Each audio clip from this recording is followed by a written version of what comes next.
The anthropology of food is an analysis of food in culture. While the primary purpose for food is nutrition, it also has a cultural dimension by which people choose what they eat, not only by flavor or nutritional value, but by cultural, religious, historic, economic, or social status, and environmental factors. Closely related is the general subject of food science.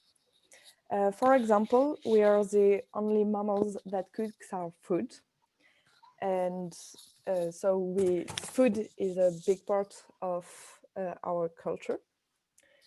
So first of all, we will speak about the cultural dimension in the anthropology of food.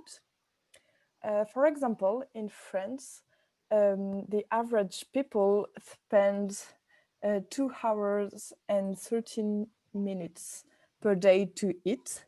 So that's a lot of time spent to eat. Usually people eat together, so that's a lot of time to build strong cultural aspects. And on a larger scale, food is also an important part of culture because traditional cuisine is passed down from one generation to the other. And it also operates as an expression of cultural identity. For example, immigrants bring the foods of their countries with them wherever they go, and cooking traditional food is also a way of preserving their culture when they move to new places. For example, when someone immigrates to the United States, they can open a restaurant and cook their own traditional dishes. So each country or community cuisine can reflect its unique history, lifestyle, value, and beliefs. So, for example, the food is very different in China and in the USA. In China, for example, harmony is a vital trait in almost every aspect of life. And this is reflected in Chinese cuisine, where almost every flavor, salty, spicy, sour, sweet, is used in a balanced way to create delicious dishes with flavor that go well together.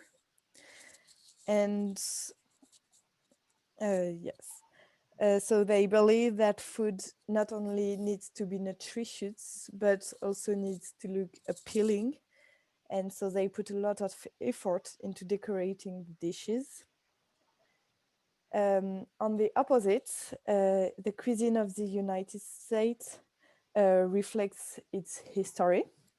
They use a lot of European ingredients, which showed the European colonizations of the Americas. And the cooking styles also reflects the Europe. For example, the hamburger, which is very famous in the United States, actually comes from Hamburg.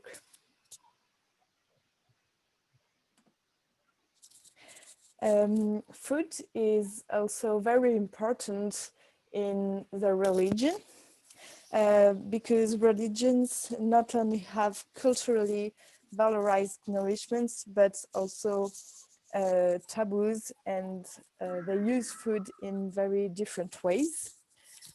For example, Christians or Muslims regulate the food with varied rules. For example, the Muslims are not allowed to eat pork. It can be explained because pigs used to be one of the major causes of deadly diseases amongst people in the Middle East. So religions is influenced by culture, and so religion can also influence the way we eat. Another example is in India, for example, where food can represent social status. So food can be different between people in the same country. because in India, under the caste system, people from the lower caste weren't allowed to eat meat. So many Indian are vegetarians because some culture of the caste remains. So the way we eat has changed between the years, and we can show 4 different elements that change the way we eat. For example, the first element, the earth. Can you can you skip? Sorry? Can you skip to the next one, please? The earth. For example, with the earth, we have a lot of things like white grains, which were collected and eaten from at least 105,000 years ago. However, domestication did not occur until much later, starting from around 9,500 before Christ. There were 8 Neolithic printer crops: emerit, einkorn, whole barley, peas, lentils, bitter vetch, chickpeas, and flax. And they were all cultivated in the Levant. Rye may have been cultivated earlier, but this remained controversial. Rice was also domesticated in China around 6,200 before Christ, with earliest known cultivation from 5,700 before Christ. There are also a lot of things like species who come from Earth. The spice trade refers to the trade between historical civilizations in Asia, Northeast Africa, and Europe. Species such as cinnamon, cassia, cardamom, ginger, pepper, or salt were known and used in antiquity for commerce and the food in the Eastern world. The spices found their way into the Near East before the beginning of the Christian era. Then the second aspect is fire.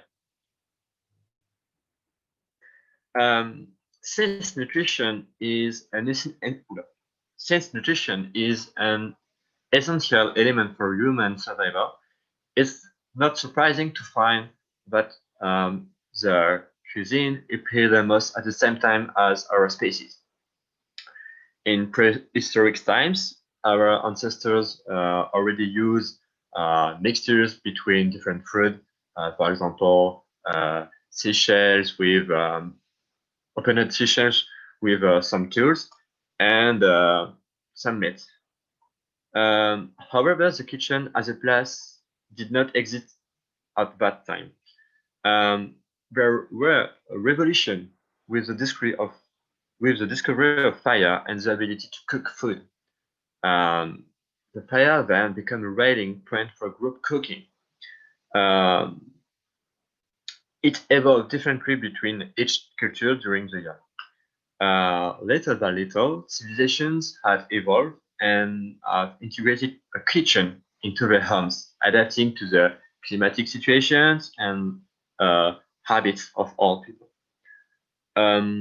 For example, during the Egyptian era, they began to cook a large amount of food, for example, meat, fish, and vegetables, with the main food, bread.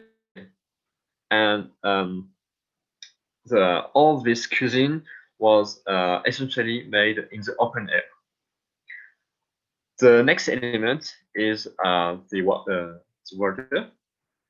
We already know how to fishing. This is an ancient practice that dates back at least to the Upper Paleolithic period, about 14,000 years ago.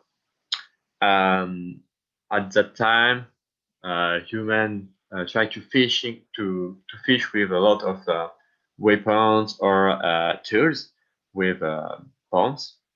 for example. And the art of fishing upgrades the way of eat because we upgrade food with fish and, for example, a lot um, of thing of the sea. Moreover, later and later, there is a lot of things like tomato, potato, bean, chili, cocoa, or pineapple. But all products were unknown in Europe, Asia, and Africa before the discovery of America in 1492. It's the conquest of the sea that upgrades the way we eat. And the final, but not least, element is hair. Uh, we all have this kind of product in our kitchen, some fridge, microwave, or steamer, and they're used to keep the food. It's a new upgrade to make new way of eat because we can eat something we keep longer and longer. Then there is a new factors for the way we eat. It's the environmental factors. For example, in Asia, where the climate is more rainy and more with a lot of water, the rice is more present. In another country, the Peru, it's the country of the potatoes, and many plates, many food have some potato uh, because of the presence of the potato. For example, stuffed potato croquettes. And two other countries, there is the Norway with a lot of a sheep, lot of sheep. And the main food in there was haricot. And only in New Zealand, we certainly think about fish and a lot of things of sea. And the main food in there is called whitebait, and it's the main favorite food of New Zealand. So we can resume all of factors for food because food is a really indicator of the way we will live and for example the religion we have, how we live, the position and the social status, and all of these things represent the way we live and so how we are.